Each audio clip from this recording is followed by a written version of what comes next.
It's time, I think. I've been watching so much Aussie V8 Supercar content and I've been loving everything I've been seeing. I need to get an understanding as to how it actually works.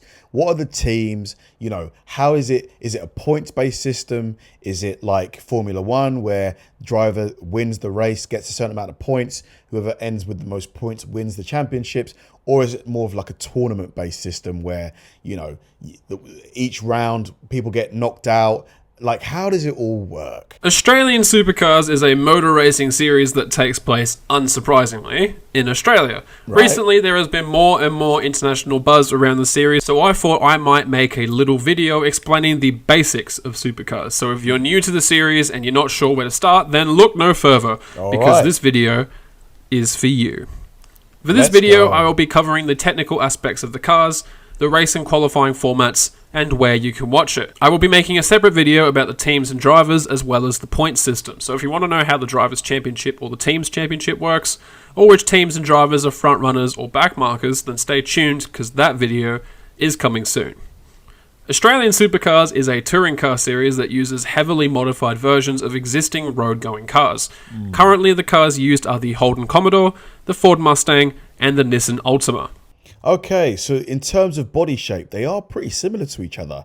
That's incredible. Despite them, you know, looking so different in the normal versions, they all look very similar. Any manufacturer is allowed to enter nowadays. In fact, only a few years ago we had Mercedes and Volvo included with these three other cars, however they have since dropped out. Supercars is a semi-spec series, with the vast majority of parts being spec parts either provided by Supercars themselves or manufactured to strict guidelines by third-party manufacturers. The chassis, cooling system, fuel, electronic systems, drivetrain, rear suspension, wheels, gearbox and brakes are all spec parts. I see. In the past, engines had to be V8s. Hence why the series was called, and still often is called by fans, V8 Supercars. Nowadays, though, engines can be turbocharged or naturally aspirated and can have any arrangement or number of cylinders, though they must be able to produce between 460 to 485 kilowatts of power. So are they capped at 650 then? Sounds like it, to make it fair. Despite these rules though, all engines used currently are naturally aspirated 5-litre V8 engines. The reason for the heavy regulations on power, but not on the actual engine specifications, is to encourage manufacturers to provide their own engines. There is a spec version that Supercars may provide for you if you cannot provide your own engine. Aero is unique to each model of car, but is designed in a way to ensure that no one model of car has an aerodynamic advantage. This way, each car still looks like its real-world counterpart, but doesn't gain any inherent benefit or downside. Gotcha. Gearboxes are sequential, with upshifts not requiring any kind of manual clutch. However, downshifts still require the use of a manual clutch pedal, hence heel and toe is still used by drivers in supercars. There are no drivers Dude, that engine, it just sounds unreal. assist in supercars, no traction control or anything like that. This combined with the semi-spec nature of the series means that talent is one of the most important factors contributing to success of a driver in the series. Which I think is great, because I think, you know, other motorsport races have become a bit more car focused. It's who's got the best car. I want to see who the best driver is. And the cars weigh around 1,400 kilos. On a race weekend, there are 3 different types of sessions: practice, qualifying, and the race, which is pretty standard. Qualifying is just like a traditional qualifying session where all cars can be on What's up with his tyre? track at once, and whoever sets the fastest times by the end determines the grid order. However, at some races, there is also a second type of qualifying session called a top 10 shootout. In this session, the top 10 drivers from qualifying will go out onto the track one at a time to set a new lap. They get one out lap out of the pits and then must make a flying lap immediately after this out lap. They only get one chance. Wow. This lap is then recorded as the final order of the top 10 drivers. That's fun. Adds a bit of spice to it. So a driver who qualified in 10th still has a chance to qualify first if they put in a good shootout performance. And likewise, a driver who qualified first has a chance to drop all the way down to 10th if they have a poor lap or if they crash during their lap. For races, there are 4 different types: Super Sprint, International Super Sprint, Enduro Cup, and Super Street. However, 3 of them, Super Sprint, International Super Sprint, and Super Street are all pretty much the same. The only real different one is the Enduro Cup. Supercars is a primarily 2-race weekend format.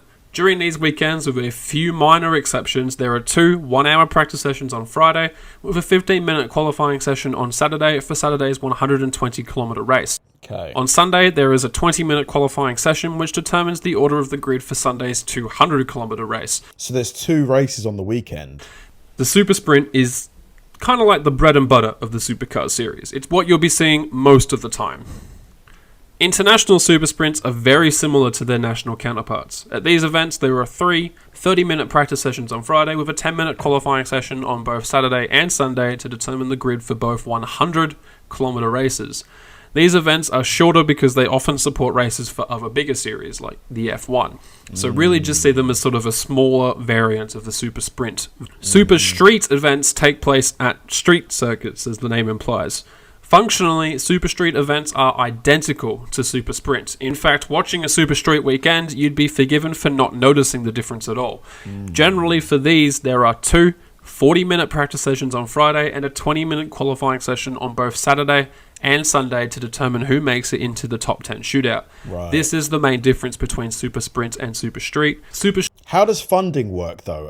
Is there like a cap? Or can teams spend whatever they want on? But I suppose even if there wasn't a cap, with all the spec parts, the cars they largely end up with the same capabilities. So I guess the team budget doesn't really matter in this, does it? Street events always have a top 10 shootout. Adelaide and Newcastle both feature 2 250-kilometre races, while Townsville has 2 200-kilometre races instead. Finally, we have the only major different type of event, which is the endurance race. Endurance races are special races on the Supercars calendar, and they have some different rules to the other Super Sprint races, as well as something else to play for, which is the Endurance Cup, which is played on top of the Drivers' Championship. So points earned in the endurance races go towards the Endurance Cup, and they also go towards the Greater Driver Championship. The Endurance Cup is awarded to the driver that scores the most overall points during the endurance races. There are 3 endurance races, and each is different. All endurance races feature more practice sessions than their Super Sprint counterparts, and this is to allow the co-drivers, which have been brought in from other series normally, a chance to get used to the cars and tracks, because obviously for an endurance race, they're going to need to swap drivers. This is something that is not normally done on a Supercars race. It's only done during endurance races, and co-drivers must not be other full-time Supercars drivers. They have to be from drivers. somewhere else. Right. So, for instance, even though they might be teammates, Shane Van Gisbergen can't pair with Jamie Whincup because they are both full-time drivers for Red Bull Holden Racing Team. However, Jamie Whincup can pair with Craig Lowndes, who recently retired at the end of the 2018 season. He is no longer a full-time driver, so now he can pair with Whincup. The majority of co-drivers are either former full-time Supercars drivers, drivers from the junior category Super 2, or international drivers who actively participate in other championships. I wonder, have there been any F1 drivers that take part in this? I would imagine there must be. They all feature a traditional qualifying session, with Gold Coast and Bathurst having a top 10 shootout to determine the final order, while Sandown has a set of qualifying races, a feature that is unique to Sandown on the calendar and something I will probably go over in a different video closer to the actual event because it is kind of confusing. Sandown and Bathurst have 1 race on Sunday, Sandown 500 kilometres and Bathurst 1,000 kilometres. The Gold Coast is 600. God, 1,000 kilometres. Whoa, that is a lot of driving. Jesus, man. I'm trying to think. Like laps, let's say the lap is 2k. Jeez, nah, no way. 500, there's no way. 500 laps, there's no way. Kilometres total, split between 2 300-kilometre races on both Saturday and Sunday. Honestly, I have no idea why Supercars chooses to make the endurance races so needlessly complicated, but there you go. All you need to really remember is that each one is different, and there is 3. Sandown, Bathurst, and the Gold Coast. Gotcha. But what are they racing for? They're racing for points, of course. Whoever has the most at the end of the season wins the championship. There is also a separate teams championship too, although there isn't as much emphasis on this as there is in other motorsports. Rather than bore you with the details of the point system now, I will go over it in the next video, so if you want to know exactly how points are awarded, then make sure you subscribe so you can catch that one when it comes out. If you want to watch Supercars in your country, you can by finding your country on this chart. Or UK, free sports. Ooh, and it's free. 2-week delay. That's annoying. That's annoying. Why can't it be live? I mean, why can't we get it live? Okay, hold on. Eurosport. So Europe, Motors TV, live/delayed. Why can't we get it live? Or you can use SuperView, a service run by Supercars that lets you stream every practice, qualifying, and race session online. It costs $60 for 1 year and must be renewed every year. $60 ain't too bad. That's about 30 quid, something like that. Which is super cheap for what you get. It's like $5 a month, which is a lot cheaper than having to go through pay TV. Plus, Supercars gets all the money themselves, so none of that money going to greedy pay TV corporations. Although it is not available to Australians and New Zealanders, weirdly, due to contracting issues with Fox. That is so weird. There is also Super Archive, which lets you watch old races online for another $60 a year. This is the 2019 calendar. I've also indicated if a race is a super sprint, super street, or endurance race next to the event. So I'd imagine the calendar would be similar for this year as well. So it looks like the calendar ends in November, starts in Feb. Wow. So it goes pretty much all year. Notice here that the majority of races are super sprint races, with a total of 7. 9 if you count International Super Sprint. This is what you will be seeing most weekends, and therefore is the one that you should be most familiar with. There's also a couple of Super Street rounds sprinkled throughout, and then Enduro Cup rounds are all together because drivers are also competing for the Enduro Cup, which is a separate trophy that can be won by the drivers only during the endurance rounds. That's why the Endurance Cup races are all together in the calendar. Right. If you don't want to watch every race this year, but you just want to try a few to see if you like it, then I can suggest a few for you. First up is Adelaide.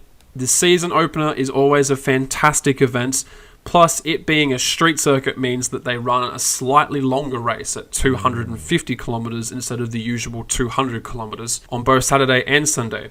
It also gets a top 10 shootout, which will give you a good taste of just how that event works right on the first day of the calendar. It's a fantastic race. It's on the old Formula 1 track before it moved to Melbourne, and it always produces some fantastic... I love it. Wheel-to-wheel action. I mean, this is racing to me.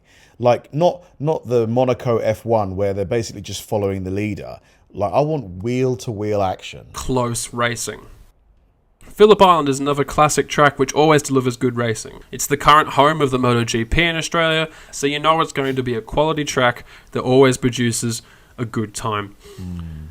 And then there's always Newcastle. So if you're still watching by the end, or if you're still curious at the end of the season, Newcastle is the finale. And it's only been on the calendar for 2 years, but so far both years it has produced some nail-biting races for the championship on both Saturday and Sunday. Some incredibly close racing, some controversial things have happened in both the events. It is one to always watch, on top of being a good track in a beautiful place. Finally, if you're only going to watch one race this year, Bathurst? Only one, then you have to watch the Bathurst 1000, a world-famous circuit and a world-famous race. Every Bathurst race... Oh, dude, this car is gorgeous. I love this livery. It is beautiful. The gold with the black. Man, this is a beautiful car. Every year is always an incredible race filled with controversy, close racing, massive accidents, everything you could possibly want from a race spread out over the course of 4 to 6 hours, depending on what happens in the race. If you're only going to watch one race this year from Supercars, make it Bathurst. I am going to do a separate video for the rundown of all the teams and drivers, as well as how the points work and how the co-driver system works. Well done, Kendall. What a video. That was so well explained. Honestly, Kendall done a phenomenal job there. Like, I get it. So it's quite similar to F1 in terms of the point systems, the breakdown between practice, qualifying, and the race. But obviously, there's a few unique aspects as well with the enduro races.